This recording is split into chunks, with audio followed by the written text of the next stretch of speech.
நிறுத்த வேண்டும். மணல் கொள்ளையை தடுத்து நிறுத்த வேண்டும். ஒவ்வொரு காவிரியிலே ஒவ்வொரு 5 கிலோமீட்டர் தடுப்பணைகளை கட்ட வேண்டும். காவிரி டெல்டா பகுதி இருக்கு, தஞ்சாவூர்ல, தஞ்சை, திருவாரூர், நாகை மாவட்டத்தில் அதை பாதுகாக்கப்பட்ட வேளாண் மண்டலமாக அறிவிக்க வேண்டும். ONGC நிறுவனம் அங்க டெல்டா பகுதியில் எல்லாம் கிணறும் போட்டு ஆழ்துளை கிணறு போட்டு அந்த பகுதியை நாசப்படுத்திட்டாங்க. அதை அகற்ற வேண்டும்.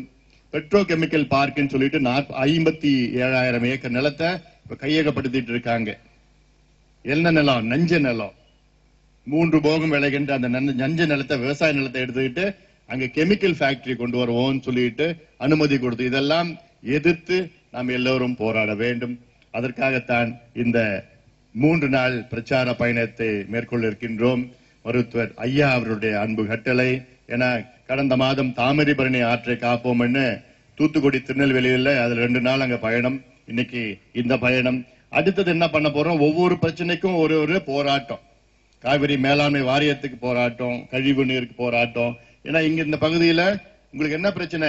தேர்தல் நேரத்தில் உங்ககிட்ட சொன்ன நான், ஒகேனக்கல் கூட்டு குடிநீர் திட்டம் போன்று இங்க ஏரியூர் கூட்டு குடிநீர் திட்டத்தை நம்ம கொண்டு வரணும். ஏரியூர் கூட்டு குடிநீர் திட்டம் தனியா ஒரு திட்டம், அதுக்கு சம்பந்தமே வேண்டாம். இங்க கொண்டு வந்து இந்த ஊர் பகுதி மக்கள், ஏன்னா இங்க அதிகமா இங்க சிறுநீரக பிரச்சனை இருக்கு. அதிகமா இங்க கிட்னி பிரச்சனை, கிட்னி டிசீஸ், கல் மட்டும் கிடையாது, பல பிரச்சனை எல்லாம் இருக்கு. நிறைய இங்க கிட்னி டிரான்ஸ்பிளான்ட் இந்த பகுதியில இருந்து போயிட்டு இருக்கு. காரணம் இங்க இருக்கிற தண்ணியை குடிக்கிறது. இங்க அதிகமா புளோரைடு இருக்குங்கிறது. பக்கத்துல டேம் பார்க்கலாம், குடிக்க முடியாது. இங்க கிட்டத்தட்ட 1000 அடி 800 அடி போட்டாலும் தண்ணி வர்றது கிடையாது. பாரு, அதுல தண்ணி கொஞ்சம் வந்தாலும் புளோரைடு நச்சு பொருள் கலந்த தண்ணி இருக்கிறது. குடிச்சா பல்லு மஞ்சள் ஆயிடும், நரம்பெல்லாம் தளர்ந்துடும், எலும்பெல்லாம் அப்படியே தேஞ்சிடும். கிட்னி பிரச்சனை, எல்லாம் பிரச்சனையும் வந்துகிட்டு இருக்கு. ஆய்வுகள் நடத்திட்டு இருக்கோம். அதனால இங்க பகுதியில ஏரியூர் கூட்டு குடிநீர் திட்டம் சிறப்பு திட்டம், தனியா திட்டம், இது நடக்கணும். ஆனா எப்ப நடக்கும்? நம்ம ஆட்சியில் தான் நடக்கும். ஒரு மாற்றம் வரணும். இவங்க கிட்ட சொல்லி பிரயோஜனப்படாது. இப்ப இருக்கிற ஆட்சியாளர் சொல்லி ஒன்னும் பிரயோஜனப்பட போறது கிடையாது. 50 ஆண்டு காலம் நம்மளும் கேட்டுட்டோம். இந்த ஒகேனக்கல் கூட்டு குடிநீர் திட்டம் வரதுக்கே எத்தனையோ போராட்டம். ஐயா தலைமையில மனித சங்கிலி போராட்டம், ஆர்ப்பாட்டம், உண்ணாவிரதம், சாலை மறியல், அப்புறம் வழக்கு போட்டோம், சட்டமன்றம், நீதிமன்றம், எவ்வளவோ போட்டோம். நம்முடைய தலைவர் இருக்காரு, அவர்லாம் சட்டமன்றத்தில் அவ்வளவு சண்டை போட்டார். எல்லாம் போட்டு அதுக்கப்புறம் தான் ஏதோ அரை மனசோட அறிவிச்சாங்க. இன்னும் முழுமையா அடைய வரல. தண்ணி வர 2000 கோடி செலவு பண்ணாங்க. தமிழ்நாட்டுக்கும் கேரளாவுக்கும் தண்ணி பிரச்சனை, தமிழ்நாட்டுக்கும் ஆந்திராவுக்கும் தண்ணி பிரச்சனை, கர்நாடகாவுக்கும் ஆந்திராவுக்கும் தண்ணி பிரச்சனை, கர்நாடகாவுக்கும் மகாராஷ்டிராவுக்கும் தண்ணி பிரச்சனை, ஆந்திராவுக்கும் மகாராஷ்டிராவுக்கும் தண்ணி பிரச்சனை, மத்திய பிரதேசுக்கும் சத்தீஸ்கருக்கும் தண்ணி, எல்லாம் தண்ணி பிரச்சனை தான். ஆனா என்னன்னா இப்ப தண்ணி கொஞ்சம் வந்தாலும் அது நம்ம சேமிக்கிறது கிடையாது. மழை வந்துருச்சு, பருவம் வரும், இப்ப கொஞ்சம் ஓரளவுக்கு தண்ணி வரும். அங்க கர்நாடகா தண்ணி பெஞ்சு மழை பெஞ்சுன்னா தண்ணி திறந்து விடுவாங்க. எங்க போவோம்? தண்ணி கடலுக்கு போயிடும். எவ்வளவு தெரியுமா கடலுக்கு போச்சு தண்ணி? 10 வருஷத்துல 900 TMC தண்ணி கடலுக்கு போய்க்குது. 10 வருஷத்துல. ஒரு TMCனா 1000 மில்லியன் கியூபிக் ஃபீட்னு சொல்லுறது. 1000 மில்லியன்னா கிட்டத்தட்ட 100 கோடி, அதாவது 1000 கோடி கியூபிக் ஃபீட். அது 28,000 கோடி லிட்டர். ஒரு அதெல்லாம் ஏதோ கணக்கு வருது. அவ்வளவு தண்ணி ஒரு TMC. ஆனா இந்த ஒப்பந்தத்தின்படி நமக்கு இவங்க கொடுக்கறது எவ்வளவு கொடுக்கணும்? 192 TMC கொடுக்கணும். ஆனா கொடுக்கல. இந்த ஒப்பந்தம் 1892 போட்ட முதல் ஒப்பந்தம் போட்டாங்க. வெள்ளக்காரன் காலத்துல சென்னை மாகாணமோ மைசூர் மாகாணத்துல கட்டுப்பாட்டு தான் இந்த பகுதியெல்லாம் இருந்து. அதுக்கு பிறகு 1924 முழுமையான ஒரு ஒப்பந்தம் போடப்பட்டாங்க. அந்த ஒப்பந்தத்தின்படி தமிழ்நாட்டுக்கு 575 TMC தண்ணி கொடுக்கணும். 575 TMC எப்ப கொடுக்கணும்? 1924. அந்த ஒப்பந்தத்தினுடைய காலம் வந்து பாத்தீங்கன்னா 50 வருஷம். 50 ஆண்டு காலம்னா 1974 முடிஞ்சு போச்சு இந்த ஒப்பந்தம். யார் ஆட்சி அப்போ? திமுக, கலைஞர் ஆட்சி. அதை பத்தி கவலையே இல்ல கலைஞருக்கு. அப்ப என்ன பண்ணிட்டாரு கலைஞரை? இந்திரா காந்தி மிரட்டினாங்க, உன் மேல கேஸ். எம்ஜிஆர் புகார் கொடுத்தாரு. அதுக்கப்புறம் கல்யாண சுந்தரம் கம்யூனிஸ்ட் கட்சியில இருக்கிற அவர் புகார் கொடுத்தோன்னு அமைதியா இரு. அந்த அமைதியா இருந்த காலத்துல கர்நாடகா 5 டேம் கட்டிட்டான். கபினி, ஹேமாவதி, ஹாரங்கி, சொர்ணவதி, அப்புறம் KRS டேம் அதுக்கு முன்பே கட்டிட்டாங்க. அனுமதியே வாங்கல தமிழ்நாட்டுக்கு. இப்படி எல்லாம் நமக்கு துரோகம் செஞ்சது. இவ்வளவு கட்சிகள்லாம் துரோகம் செஞ்சதுனால இன்னைக்கு காவிரியில தண்ணி கிடையாது. 5 கோடி பேருடைய குடிநீர் பிரச்சனை தீர்க்குது காவிரின்னா எவ்வளவு பார்த்து. தமிழ்நாட்டில் மட்டும் 5 கோடி பேருடைய குடிநீர் பிரச்சனை 8 மாவட்டத்தின் வழியா போகுது. 12 மாவட்டத்தில் விவசாயிகளுக்காக, 19 மாவட்டத்தில் உள்ள மக்களுடைய பிரச்சனைகள்லாம். இவ்வளவு பெரிய ஆறு, ஆனா இன்னைக்கு சண்டை போட்டுட்டு தண்ணி தண்ணி தண்ணின்னு கேட்டுட்டு இருக்கோம். ஆனா அதுக்கப்புறம் என்ன பண்ணாச்சு, சுப்ரீம் கோர்ட் சொல்லிதான் நடுவர் மன்றம், காவிரி நடுவர் மன்றம் அமைச்சாங்க 90ல. 91 இடைக்கால தீர்ப்பு. அந்த இடைக்கால தீர்ப்புல 205 டிஎம்சி தண்ணி கொடுக்கணும் இடைக்கால தீர்ப்பு. ஆனா கடைசி இறுதி தீர்ப்பு 2007 வந்தது 192 டிஎம்சி. நினைச்சு பாருங்க, 575 டிஎம்சி தண்ணியில இருந்து 192 டிஎம்சி தண்ணி வந்துடுச்சு. இதுக்கெல்லாம் யாரு? 50 வருஷமா திமுக, அண்ணா திமுக. சுத்தமா போயிடும், அவ்வளவுதான்.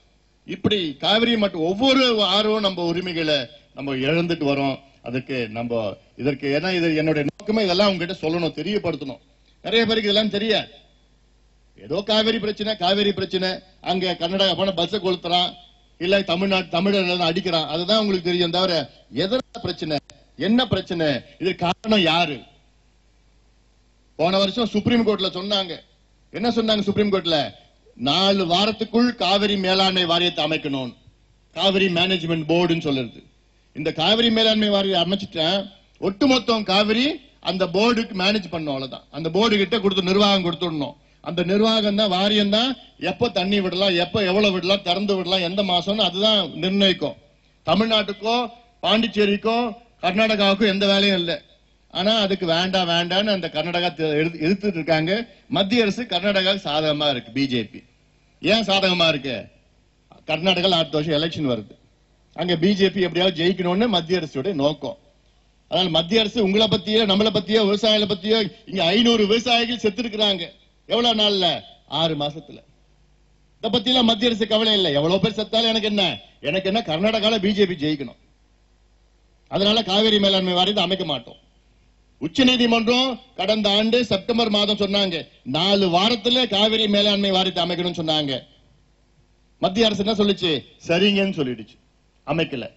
பிறகு கெடு வச்சாங்க உச்ச நீதிமன்றம், 4 நாட்களுக்குள் அமைக்கணும்னு சொன்னாங்க. அதுக்கும் மத்திய அரசு சரின்னு சொல்லிட்டு 3 நாள் கழிச்சு என்ன சொல்லிட்டாங்க மத்திய அரசு? எங்களால முடியாது, சாத்தியம் இல்லை, நாடாளுமன்றத்தில் சட்டம் கொண்டு வரணும். ஏமாத்து வேலை. இதுக்கும் நாடாளுமன்ற சட்டம் சம்பந்தமே கிடையாது. இதெல்லாம் மிகப்பெரிய துரோகம் நமக்கு இழந்துட்டு வருது. இங்க ஒரு கையால் ஆகாத ஒரு முதலமைச்சர், ஒரு அரசாங்கம் இருக்குதா இல்லையான்னு யாருக்கும் தெரியல. கொள்ளடிக்கிறது அவங்களுடைய தொழிலா வச்சிருக்கிறாங்க. மணல் கொள்ளையை தொழிலா வச்சிருக்க, அடிக்கணும், சாராயத்தை விற்கணும், மணல் கொள்ளை அடிக்கணும், வேற எதுவும் இல்லை. இன்னும் இவங்க 1 வருஷம் ஆண்டாங்கன்னா என்ன நடக்கும் தமிழ்நாட்டுல? எல்லாம் வித்துடுவாங்க. ஏரி ஊரா யாருக்காவது வெள்ளக்காரனை வித்துட்டு போயிடுவான். இல்ல, அவங்க முடிஞ்சு போச்சு. எல்லாம் எங்க போய் முடிய போகுதுன்னே தெரியல. எந்த ஆபீஸ் போனாலும் காசு காசு காசு புடிங்க எடுத்துட்டு இருக்கான். கேட்டா அங்க கொடுக்கணும், இங்க கொடுக்கணும். இதெல்லாம் மக்கள் நீங்க ஞாபகம் வச்சுக்கீங்க. 2 பேருமே தான் இதுக்கு காரணம். ஏதோ திடீர்னு அண்ணா திமுக மோசம், அதான் திமுக நல்லவன் ஆயிட போறது கிடையாது. 2 பேருமே கூட்டுக்கொள்ள. மணல் கொள்ள யார் அடிச்சது? 2 கட்சியும் சேர்த்து தான் அடிச்சது. இந்த காவிரி பிரச்சனை யாரு காரணம்? முக்கியமா காரணம் கலைஞர் தான், திமுக தான் காரணம். சாராயம் யாரு விற்கிறா? இப்போ 2 பேரும் சேர்ந்துதான் சாராயம் வித்துட்டு இருக்காங்க. ஃபேக்டரி யாருது? திமுக ஃபேக்டரி, கடை அண்ணா திமுக. அதுதான் நடக்குது இப்போ. குடிக்கிறது இந்த கடை இருக்குதா ஏரியூர்ல? முடியாச்சா? அப்பா நெருப்பூர் முடியாச்சா? அதுதான் கொஞ்சம் லேசா அப்படியே கொஞ்சம் இருந்தது. முடியாச்சா? அது என்எம்எஸ் முடிவு பண்ணா நெருப்பூர் அவர் ஏரியா தானே. அங்க இப்பதான் முன்னாடியே மூடி இருக்க வேண்டியது நீங்க. ஏன்னா இதெல்லாம் நம்ம சின்ன சின்ன பசங்க பாவம், அதெல்லாம் பெரிய பாதிப்பு இருக்கு. அதனால இதெல்லாம் சொல்லி இந்த விழிப்புணர்வு பிரச்சாரத்திற்கு நீங்க எல்லாம் ஆதரவு கொடுக்க. இது அரசியல் கிடையாது, அரசியல் பிரச்சனையோ இது பாட்டாளி மக்கள் கட்சி பிரச்சனையோ கிடையாது. இது தமிழ்நாடு பிரச்சனை, விவசாயிகள் பிரச்சனை, நம்மளுடைய வாழ்வாதார பிரச்சனை, நம்ம உயிர் வாழ்ற பிரச்சனை. இதெல்லாம் வாழ்வா சாவான்னு வந்துடுச்சு இப்போ. அதனால எப்படியாவது நம்ம வாழ வேண்டும். அதற்கு நாம எல்லாம் ஒற்றுமையா இருக்கணும். ஒற்றுமையா இருந்தாதான் இதெல்லாம் நம்ம சாதிக்க முடியும். மணல் கொள்ளை, இந்த கழிவு எல்லாம் என்ன, நம்ம தண்ணி குடிக்கிற என்ன தண்ணி? பெங்களூர்ல விடுற கழிவுகள், அங்க இருக்கின்ற திடக்கழிவுகள், ரசாயன கழிவுகள் எல்லாம் அங்க பெங்களூர் வெளியில போனீங்கன்னா அந்த ஆத்துல சின்ன ஓடை இருக்கு, சாக்கடை, அதுல பார்த்தா அப்படியே ஃபோமா இப்படி இருக்கும், அவ்வளவு நுர தள்ளும், பார்த்திருப்பீங்க. அந்த தண்ணி எல்லாம் இங்கதான் வருது. இங்கிருந்து கீழே மேட்டூர்ல போனா அங்கிருந்து ரசாயன கழிவுகள். பவானி ஆத்துல கழிவு விடுறா, நொய்யல் ஆத்துல கழிவு, அமராவதியில கழிவு, கொஞ்சம் போனா மணல் இல்ல. கர்நாடகாவில் 5 பெரிய டேம் கட்டி இருக்கிறாங்க. தமிழ்நாட்டில் எத்தனை டேம் இருக்குது? காவிரியில ஒண்ணுதான்.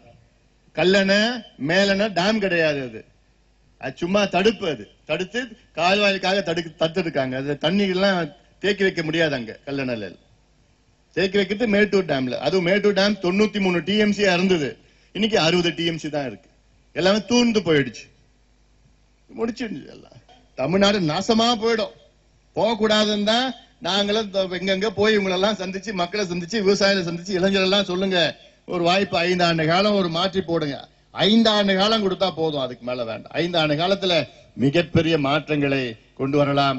உங்களுடைய பிள்ளைகள், உங்களுடைய பேர பிள்ளைகளுக்கு நல்ல எதிர்காலம் வேண்டும் என்றால் நீங்கள் எல்லோரும் சேர்ந்து ஒரு மாற்றத்தை கொண்டு வாருங்கள்.